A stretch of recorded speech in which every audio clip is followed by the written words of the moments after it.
జన్మకు వచ్చినందుకు మనం మోక్షాన్ని పొందేటువంటి ప్రయత్నం చేయాలి. అయితే మోక్షాన్ని పొందేటువంటి పద్ధతిలో చాలా మార్గాలు ఉన్నాయి, చాలా మార్గాలు మనకి ఉన్నాయి. మన గురువుగారు చెప్పినటువంటి, లేకపోతే భగవద్గీతలో శ్రీకృష్ణ పరమాత్మ చెప్పినటువంటి, లేకపోతే ఉపనిషత్తుల్లో చెప్పబడినటువంటి మార్గం ఏదైతే ఉన్నదో, ఆత్మ జ్ఞానం లేకపోతే జ్ఞాన మార్గం ఏదైతే ఉన్నదో అది చాలా శ్రేష్టమైనటువంటి మార్గం. ఇంతకంటే శ్రేష్టమైనటువంటిది కానీ, ఇంతకంటే సులువైనటువంటిది, ఇంతకంటే ఈజీ అయినటువంటి మార్గం ఈ ప్రపంచంలో మరొకటి లేదు. మన భగవద్గీతలో 4వ అధ్యాయంలో పరమాత్మ చెప్తారు, శ్రేయాన్ ద్రవ్యమయాద్యజ్ఞ జ్ఞానయజ్ఞ పరంతప సర్వం కర్మాఖిలం పార్థ జ్ఞానే పరిసమాప్యతే అని చెప్పారు. శ్రేయాన్ ద్రవ్యమయాద్యజ్ఞ జ్ఞానయజ్ఞ పరంతప. ఓ అర్జున, ఈ ప్రపంచంలో మోక్షాన్ని పొందటానికి, దైవాన్ని చేరటానికి అనేకమైనటువంటి మార్గాలు ఉన్నాయి. ద్రవ్య అంటే ద్రవ్యముతో చేయబడేటువంటి సాధనలు కొన్ని ఉన్నాయి. అంటే ధనాన్ని హెచ్చించి చేసేటువంటి సాధనలు. చాలామంది అనుకుంటారు ధనం సపోర్ట్ తీసుకుంటే మోక్షం తేలిగ్గా పొందొచ్చు అనుకుంటారు. అంటే ధనం ఎక్కువ ఉన్నటువంటి అందరూ కూడా మోక్షాన్ని పొందొచ్చు అనేటువంటి ఒక ఆలోచనలో ఉన్నారు. కానీ పరమాత్మ అది సరికాదంటున్నారు. శ్రేయం ద్రవ్యమయాద్యజ్ఞ జ్ఞానయజ్ఞ పరంతప. నాయన, ద్రవ్యము ద్వారా చేయబడేటువంటి ప్రయత్నాల కంటే, సాధనల కంటే జ్ఞానము ద్వారా చేసేటువంటి ప్రయత్నం ఏదైతే ఉన్నదో అది శ్రేష్టమైనటువంటిది అని చెప్పారు. ఇప్పుడు ద్రవ్యము ద్వారా చేసేటువంటి ప్రయత్నాలు ఎలా ఉంటాయంటే, ద్రవ్యము ఉంటే, ధనం ఉంటే ఏం చేయగలుగుతారు? దానం చేయగలుగుతారు. ధనం ఉంటే ఏం చేయగలుగుతారు? తీర్థయాత్రలకు వెళ్ళగలుగుతారు. ధనం ఉంటే ఏం చేయగలుగుతారు? హోమాలు చేస్తారు, యజ్ఞాలు చేస్తారు, యాగాలు చేస్తారు. ఇలాంటివి అంటే ధనం ఉంటే చేయబడేటువంటి వాటి వల్ల పుణ్యం వస్తుంది. ధనాన్ని హెచ్చించి చేసేటువంటి సాధన వల్ల పుణ్యం వస్తుంది, కానీ మోక్షం రాదు. మోక్షం ఎలా వస్తుందంటే కేవలం జ్ఞానం ద్వారా మాత్రమే మోక్షం వస్తుంది. అది శ్రీకృష్ణ పరమాత్మ తెలియజేసేటువంటిది.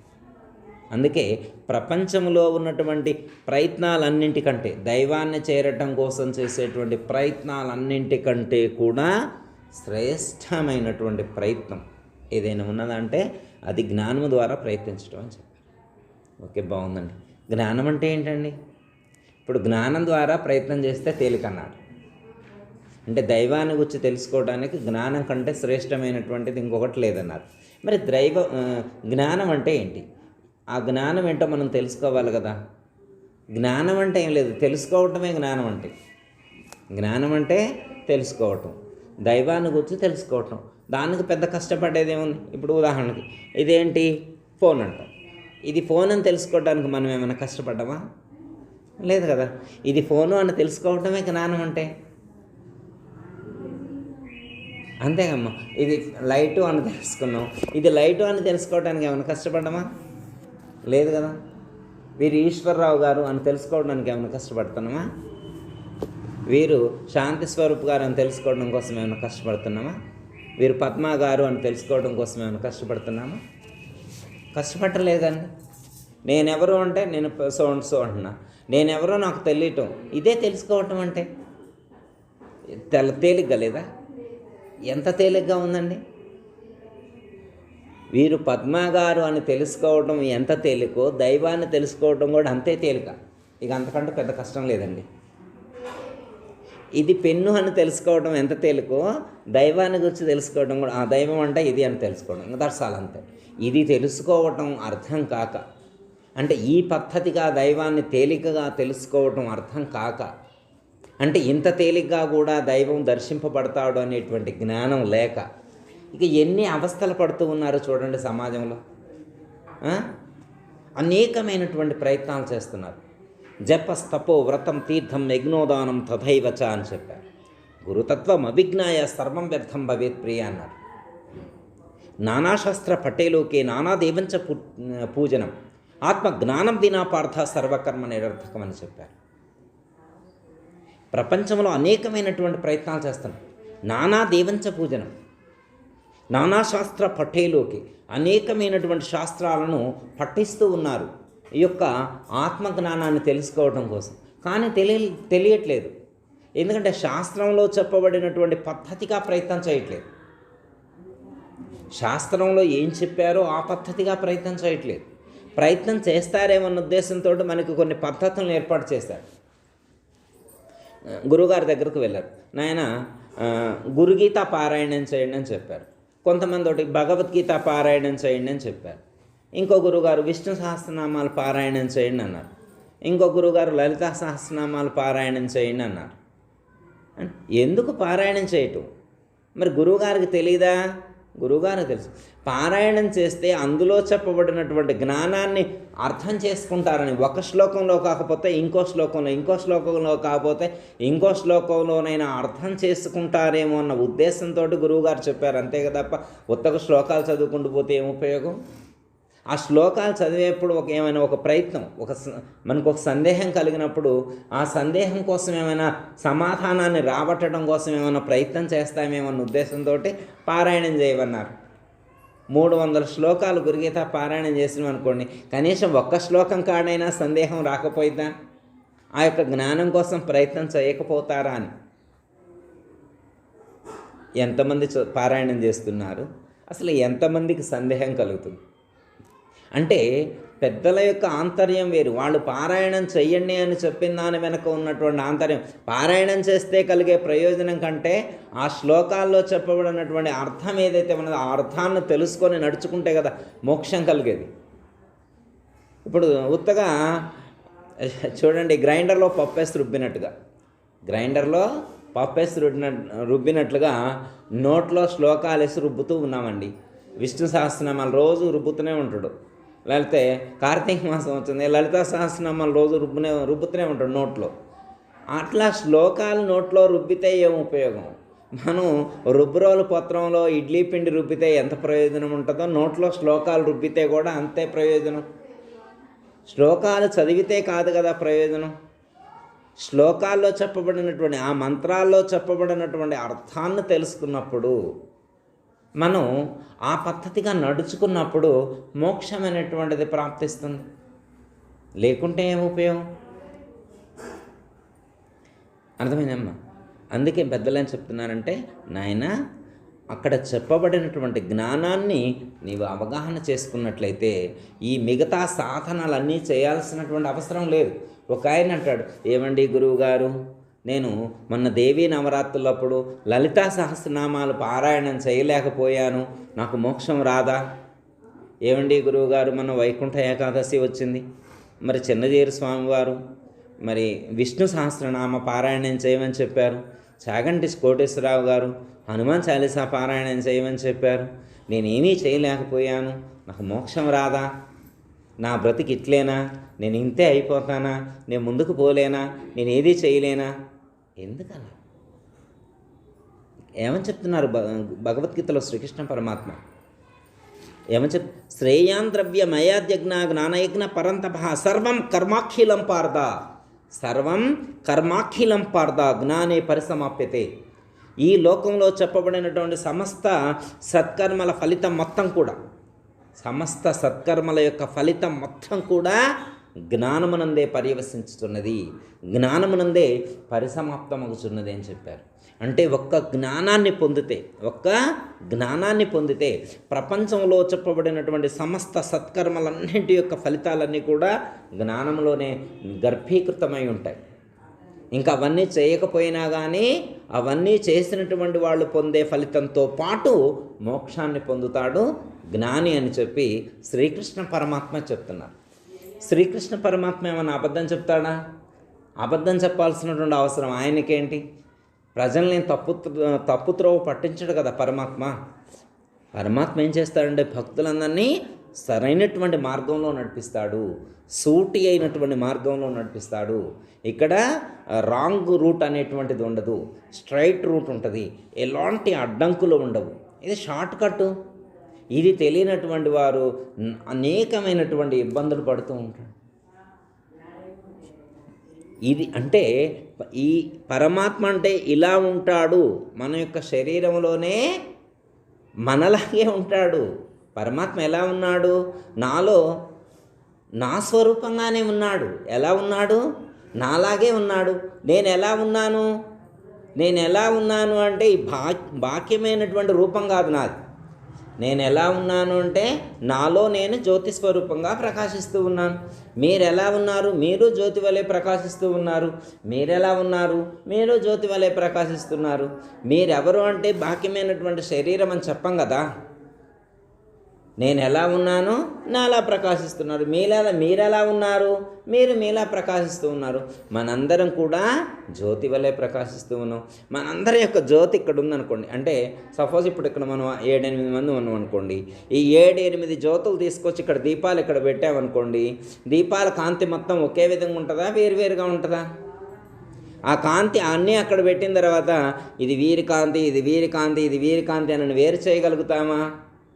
అలా వేరు చేయడానికి వీల్లేదు. కాంతుల్లో భిన్నత్వం లేదు. కాంతి మొత్తం కూడా ఒకటే. సమస్త ఉపాధులన్నింటి యందు కూడా ప్రకటితమయ్యేటువంటి ప్రకాశము ఒక్కటే. అదే నేనయ్యున్నాను. అట్టి నన్ను గూర్చి నేను తెలుసుకోవటం కోసం పెద్ద కష్టపడాల్సినటువంటి అవసరం లేదు. దానికోసం శరీరాన్ని శుష్కింప చేసుకోవాల్సినటువంటి అవసరం లేదు. దానికోసం శరీరాన్ని ఇబ్బంది పెట్టాల్సినటువంటి అవసరం లేదు. దానికోసం ఉపవాసాలు చేయాల్సినటువంటి అవసరం లేదు. దానికోసం శరీరంతో పాదయాత్రలు కానీ లేకపోతే అనేకమైనటువంటి సాధన చేస్తూ ఉంటారు కదా, అలా ఇబ్బంది పెట్టవలసినటువంటి అవసరం లేదు. చేయటం తప్పని కాదు, చేస్తే పుణ్యం వస్తుంది కానీ అవి చేస్తేనే మోక్షం వస్తుంది అనేటువంటిది సరైనటువంటి నిర్ణయం కాదు. పలానా శాస్త్రం పఠిస్తేనే మోక్షం వస్తుంది, పలానా మంత్రం అనుష్ఠానం చేస్తేనే మోక్షం వస్తుంది అని చెప్పేటువంటిది కూడా కరెక్ట్ కాదు. భగవద్గీతలో పరమాత్మ ఒక్కటే సూటిగా చెప్తున్నారు, ఎవరైతే జ్ఞానాన్ని పొందుతారో వారు మాత్రమే మోక్షాన్ని పొందుతారు. జ్ఞానం అంటే తెలుసుకోవటం. దేని గురించి తెలుసుకోవటం? దేని గురించి తెలుసుకోవాలి అంటే పరమాత్మను గురించి తెలుసుకోవాలి. పరమాత్మ అంటే ఎవరు? పరమాత్మ యొక్క అంశ నేనే. నాకు పరమాత్మకు భిన్నత్వం లేదని తెలుసుకోవటమే జ్ఞానం అంటే. ఇంకా పరమాత్మ నేను ఒక్కటే అనేటువంటి జ్ఞానం దృఢమైందనుకోండి, పరమాత్మ నేను ఒక్కటే అనేటువంటి జ్ఞానం దృఢమైతే ఇంకా అసలు సంశయం కానీ, సందేహం కానీ, సంకోచం కానీ ఇంకేమైనా ఉంటుందా? ఉండదు. కాకపోతే ఆ దృఢత్వం చాలామందికి కలగదన్నమాట. ఎందుకంటే వాచా వేదాంతం ఉంటుంది, వింటూనే ఉంటారు కానీ ఆ జ్ఞానం దృఢం కాదు. ఎవరైతే దృఢం చేసుకుంటారో వాళ్ళు ముక్తులవుతారు. పూర్వకాలంలో ఒక వేటగాడు ప్రతిరోజు వచ్చి గింజలు చల్లి వల వేసి పక్షులను పట్టుకొని వెళ్తూ ఉంటే ఆ పక్షుల్లో ఒక ఇంటెలిజెంట్, ఒక పెద్ద పక్షి అంటే నాయకుడు, ఆ పక్షులన్నిటికీ కూడా నాయకుడు పక్షి అన్నమాట, లీడర్ పక్షి. ఆ లీడర్ పక్షి ఏమంటుందంటే, మనమందరం పిచ్చోళ్ళం అవుతున్నాం, వేటగాడు వస్తుండో వాడు ఏం చేస్తుండో గింజలు రాలుతాడు, వాళ్ళు వేస్తాడు. మనకు తెలియదు కదా, ఆ గింజల కోసం ఆశపడి వాటిని పట్టుకొని తినటం కోసం వెళ్తాను, వాడు పట్టుకుంటున్నాడు, పోయి మనం చంపి తినేస్తున్నాడు. మనం ఒక ప్లాన్ వేసుకోవాలి, ఇట్లా వాటికి పడిపోకూడదని చెప్పి అనుకుంటా. సరే ఏం చేద్దాం, నేను వీటిని మంత్రంలా చెప్తా, మీరు వీటిని మంత్రంలా స్మరణ చేస్తూ ఉండండి నిరంతరం. వాడి యొక్క పప్పులు ఉడకకూడదు, ఇంకా వాడి వల్ల మనం పడకూడదు అనుకుంటాం. ఏం చేస్తాడు, మనం ఫస్ట్ వేటగాడు వస్తాడు, గింజలు చల్లుతాడు, వల వేస్తాడు, మనం వలలో చిక్కోకూడదు, అటువైపు వెళ్ళకూడదు అనుకుంటాయి. ఇక అదే మంత్రం అన్నీ అవే అంటుంటాయి. లేచిన కాడి నుంచి ఆ రోజల్లా వేటగాడు వస్తాడు, వల వేస్తాడు, గింజలు చల్లుతాడు, వల వేస్తాడు, వెళ్ళకూడదు అటువైపు అని చదువుతూ ఉన్నాయి. అవి చదువుకుంటూనే ఉన్నాయి. అంతలో ఒక వేటగాడు వచ్చాడు, గింజలు చల్లాడు, వల వేశాడు, వాటి కోసం రండి అని పిలుస్తున్నాడు. ఇవి కూడా మంత్రం చదువుకుంటూనే ఆ గింజల కాడికి వెళ్ళి వాళ్ళలో చిక్కున్నాయి, పడిపోయాయి. అంటే ఏంటి అర్థం? అంటే మంత్రాలు చదువుతూనే ఉన్నారు, బోధలు వింటూనే ఉన్నారు, సాధన చేస్తూనే ఉన్నారు, కానీ మాయను విడిచిపెట్టట్లేదు, అనుకున్నది అనుకున్నట్లుగా పూర్తి చేయట్లేదు. అందుకే లక్ష్యాన్ని చేరట్లేదు. భగవద్గీత ఎవరు చదవట్లేదు? విష్ణు సహస్రనామాల గురించి ఎవరికి తెలియదు? లలితా సహస్రనామాల గురించి ఎవరికి తెలియదు? అంటే పెద్దలు చెప్పినటువంటి జ్ఞానం ఎంత విస్తృతంగా ఉంది. టీవీల్లో చెప్తున్నారుగా, ఇప్పుడు ఇంతకు ముందంటే గురువుగారి దగ్గరకు వెళ్ళక్కల్లా, ఇప్పుడు పరమాత్మ మంచి అవకాశం కల్పించారు, ఇంట్లో ఉండే వినే అవకాశం కల్పించారు. మనకి ఓపిక కొంచెం సమయం కేటాయిస్తే టీవీ ఆన్ చేస్తే మహాత్ములు ప్రాతకాలంలో ఎందరో మహాత్ములు అద్భుతమైనటువంటి జ్ఞానాన్ని అందిస్తూ ఉన్నారు. మరి ఎంతమంది వింటూనే ఉన్నారు కానీ ఎంతమంది ఆచరిస్తున్నారు? కానీ ఆచరించట్లేదు. చూడండి, ఎంతమంది ఇంకా ఈ యొక్క ఆధ్యాత్మిక ధర్మబద్ధంగా జీవించట్లేదు. ధర్మంగా జీవించాలని ఎంతమందికి తెలియదు? అధర్మంగా జీవించడం తప్పని ఎంతమందికి తెలియదు? తప్పు చేయకూడదని తెలియదా? చిన్నపిల్లలేం కాదు కదా, పెద్దోళ్ళేగా, డిగ్రీలు చేశారుగా, పీజీలు చేశారు, పిహెచ్డీలు చేశారు, ఫారెన్లు వెళ్ళొస్తూ ఉన్నారు. ఇంత పెద్ద పెద్ద చదువులు చదువుకొని చిన్న చిన్న తప్పులు చేయకూడదని, ఒకళ్ళని మోసం చేయకూడదు, ఒకళ్ళని హింసించకూడదు, ఈర్ష్య ఉండకూడదు, ద్వేషం ఉండకూడదు, అసూయ ఉండకూడదు, తల్లిదండ్రుల పట్ల ఎలా వ్యవహరించాలి, కుటుంబం పట్ల ఎలా వ్యవహరించాలి, ఇవన్నీ తెలియదండి చదువుకున్న వాళ్ళకి. అన్నీ తెలుసు కానీ పాటించట్లేదు. ఇప్పుడు ఆ పక్షులు కూడా అన్నీ తెలుసు, వాడు అనుకున్నాయి కానీ అనుకున్నా కానీ పాటించలేకపోతూ ఉన్నాయి. అందుకే ఏమైంది? ఆ వేటగాడి వల్ల చిక్కే. మనం కూడా అలాగే మాయ యొక్క వల్ల చిక్కుంటున్నాం. అలాగే మంత్రం చదువుతూ పోయి మేము మాయ యొక్క కోరల్లో చిక్కుకున్నాం. మాయ యొక్క పెద్ద తలకాయ అనమాట. ఆ తలకాయలో మన తలకాయ ఇమిడ్చి విదిలించుకొని బయటికి రాలేక అనేకమైనటువంటి దుఃఖాలను పొందుతాం. ఎందుకంటే సరైనటువంటి ప్రయత్నం చేయక.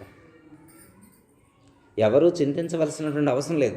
నేను ఫలానా సాధన చెయ్యలేకపోయాను అనేటువంటి బాధ కూడా అవసరం లేదని చెప్తున్నారు. ఎందుకంటే అన్ని సాధనల యొక్క ఫలితం జ్ఞానం ద్వారా ప్రాప్తిస్తూ ఉంది. జ్ఞానాన్ని పొందినటువంటి వాళ్ళు మిగతా సాధనలు ఏమీ చేయాల్సినటువంటి అవసరం లేదని భగవద్గీతలో శ్రీకృష్ణ పరమాత్మ స్పష్టంగా చెప్తూ ఉన్నారు. జ్ఞానే పరిసమాప్యతే సర్వం కర్మాఖిలం పార్థ. సమస్త కర్మల యొక్క ఫలితం మొత్తం కూడా జ్ఞానమునందే గర్భీకృతమై ఉన్నది. జ్ఞానాన్ని పొందితే అన్ని కర్మల యొక్క ఫలితం వచ్చినట్టే అని చెప్పారు. ఒక చోట ఒక ఎగ్జిబిషన్ పెట్టారు, ఒక ఎగ్జిబిషన్ లాంటిది. ఆ ఎగ్జిబిషన్లో ఏంటంటే అనేకమైనటువంటి ప్రజలకు కావలసినటువంటి ధనము, ధాన్యము, వస్తువు, వాహనాలు ఇవన్నీ కూడా అక్కడ ఏర్పాటు చేశారు. అక్కడ ఏంటంటే ఎవరు వెళ్ళినా ఏదైనా ఉచితంగా తెచ్చుకోవచ్చు. ఎవరైనా వెళ్ళినటువంటి వాళ్ళు ఉచితంగా తెచ్చుకోవచ్చు. No fee. అక్కడ ఫీజు చెల్లించాల్సినటువంటి అవసరం లేదు, డబ్బులు పే చేయాల్సినటువంటి అవసరం లేదు. ఇక జనం అందరూ వెళ్తూ ఉన్నారు. ఒక ఆయన వెళ్ళాడు. ఫస్ట్ అక్కడ ఒక చాక్లెట్ డబ్బా ఉంటే మా మనవరాలకు ఉపయోగపడతాయని చాక్లెట్ డబ్బా పట్టుకున్నాడు. అలా వెళ్తూ ఉంటే ఇంకొంచెం ముందుకెళ్ళిన తర్వాత గోల్డ్ బిస్కెట్స్ కనపడ్డాయి. అప్పుడు చాక్లెట్ కంటే గోల్డ్ బిస్కెట్స్ బెస్ట్ అని గోల్డ్ బిస్కెట్స్ పట్టుకున్నాడు. ఇంకొంచెం ముందుకెళ్ళిన తర్వాత వజ్రాలు కనపడితే గోల్డ్ బిస్కెట్స్ కంటే వజ్రాలు బెస్ట్ అని చెప్పి గోల్డ్ బిస్కెట్స్ విడిచిపెట్టి వజ్రాలు పట్టుకున్నాడు. ఇంకొంచెం ముందుకు వెళ్ళిన తర్వాత ప్లాటినం కనబడింది. అప్పుడు వజ్రాల కంటే ప్లాటినం ముఖ్యమని చెప్పి ప్లాటినం తీసుకుని ఇట్లా ఒక్కదాన్ని విడిచిపెట్టి ఇంకోదాన్ని విడిచిపెట్టి ఇంకోటి అట్లా పట్టుకొని వెళుతున్నారు. ఇక గ్రౌండ్లోకి వచ్చినటువంటి వాళ్ళందరూ అది వదిలిపెట్టి ఇది పట్టుకోవటం, ఇది వదిలిపెట్టి అది పట్టుకోవటం, ఎక్కువ ఇక మొయ్యలేనంత బరువెత్తుకొని నానా తంటాలు పడుతూ అడుగులో అడిగేసుకుంటూ కొంటుకుంటూ ముందుకు వెళ్తూ ఇలా ఇబ్బంది పడుతూ ఉన్నారు. ఒక ఆవిడ వచ్చి మొత్తం పరిశీలించి అలా పరిశీలించుకుంటూ అక్కడ ఉన్నటువంటి వజ్ర వైఢూర్యాలు, ధనాలు, ఆభరణాలు ఇవన్నింటినీ పరిశీలించిన తర్వాత ముందుకు వెళ్తూ అక్కడ ఉన్నటువంటి సింహాసనంలో ఉన్నటువంటి ఆ యువరాజును చూసి యువరాజును పట్టుకోగానే టాస్క్ కంప్లీట్ అయిపోయింది. ఎప్పుడైతే యువరాజుని ఎవరైతే చేజించుకుంటారో అప్పుడు ఆ గ్రౌండ్లో ఉన్నటువంటి మొత్తం వస్తువులన్నింటినీ కూడా ఆవిడ పొందినట్టు. ఇక చిన్న చేయాల్సినటువంటి అవసరం లేదు. మళ్ళీ వజ్రాలు పట్టుకోవడం, బంగారం పట్టుకోవడం, వెండి పట్టుకోవడం, ఇతర పట్టుకోవడం, స్టీల్ సామాన్లు పట్టుకోవడం, కార్లు పట్టుకోవడం, బైకులు పట్టుకోవడం ఇవన్నీ అవసరం లేదు. వీటన్నిటికీ యజమాని ఎవరైతే ఉన్నారో ఆ యజమాని పట్టేసుకుంది. ఇక యజమాని పట్టేసుకున్న తర్వాత అవన్నీ యజమాని సొంతమైతే అవి కూడా సొంతమవుతాయి. అలాగే పరమాత్మ సొంతమైతే ప్రపంచం మొత్తం సొంతమవుతుంది. ప్రపంచంలో ఇకప్పుడు ఏ సాధనలు చేయాల్సినటువంటి అవసరం లేనటువంటి స్థితిని సాధకుడు పొందుతాడు అని చెప్పి శ్రీకృష్ణ పరమాత్మ చెప్తున్నారు. ఎగ్జాంపుల్, ఇప్పుడు ఉదాహరణకి 2000 రూపీస్ నోట్ ఉందనుకోండి, 2000 రూపాయల నోట్ ఉందనుకోండి. ఆ 2000 రూపాయల నోట్లో మరి 10 రూపాయలు ఉంటాయా, ఉండవా? 20 రూపాయలు ఉంటాయా, 5 రూపాయలు ఉంటాయా, 50 రూపాయలు ఉంటాయిగా, 100 రూపాయలు, 200, 500 అన్నీ కూడా 2000 రూపాయలలో ఉంటాయా, ఉండవా? ఉంటాయి కదా. ఇప్పుడు ఒక ఆయన అంటాడు, గుడికాడికి వెళ్ళి బ్రాహ్మణయ్య గారికి 116 దక్షిణ ఇచ్చాడు. ఇంకొక ఆయన వెళ్ళి ఇంకో గుడికాడ భిక్ష చేసుకున్నటువంటి అతను ఉంటే అతనికి 58 రూపాయలు దక్షిణ ఇచ్చాడు. ఇది నేను 58 ఇచ్చా అంటాడు, నేను 116 ఇచ్చా అంటాడు. ఈయన దగ్గర 2000 రూపాయలు ఇచ్చాడు. ఈయన 2000 రూపాయలు ఇచ్చాడు. ఇప్పుడు ఈయన నేను 110 లేదు, 116 లేదు, 58 లేదు, 16 రూపాయలు లేదు అని ఇట్లా ఫీల్ అయితే ఎట్లా? ఈయన ఫీల్ అవ్వాల్సినటువంటి అవసరం లేదు. ఈ 2000 రూపాయల్లోనే 16 రూపాయలు ఉన్నాయి, 58 రూపాయలు ఉన్నాయి, 116 ఉన్నాయి, అన్నీ ఉన్నాయి. అంటే అన్నిటి యొక్క ఫలితాన్ని పొందేటువంటి అవకాశం ఒక జ్ఞానికి మాత్రమే ఉన్నది. అలాంటి జ్ఞానాన్ని మనం సముపార్జించుకునేటువంటి ప్రయత్నం చేయాలి. ఏమిటా జ్ఞానం? నేను ఆత్మను అని తెలుసుకోవటం. అహం బ్రహ్మస్మి, బ్రహ్మమే నేను, నేనే బ్రహ్మము అని తెలుసుకోవటం. అందరికీ జై గురు. మరిన్ని ఆధ్యాత్మిక రహస్యాల కోసం అచల బోధ, ఆత్మబోధ, భగవద్గీత, అలాగే పండుగల్లో దాగిన అర్థాలు, అంతరార్థాల కోసం మరియు యోగము, ధ్యానము మొదలైన అనేక ఆధ్యాత్మిక తెలుగు ప్రవచనాల కోసం క్రింద ఉన్నటువంటి రెడ్ కలర్ సబ్స్క్రైబ్ బటన్ను క్లిక్ చేయండి. అలాగే ప్రక్కనే ఉన్నటువంటి గంట సింబల్ను నొక్కండి. అలాగే ఈ వీడియో మీకు నచ్చినట్లయితే లైక్ చేయండి మరియు షేర్ చేయండి. జై గురు.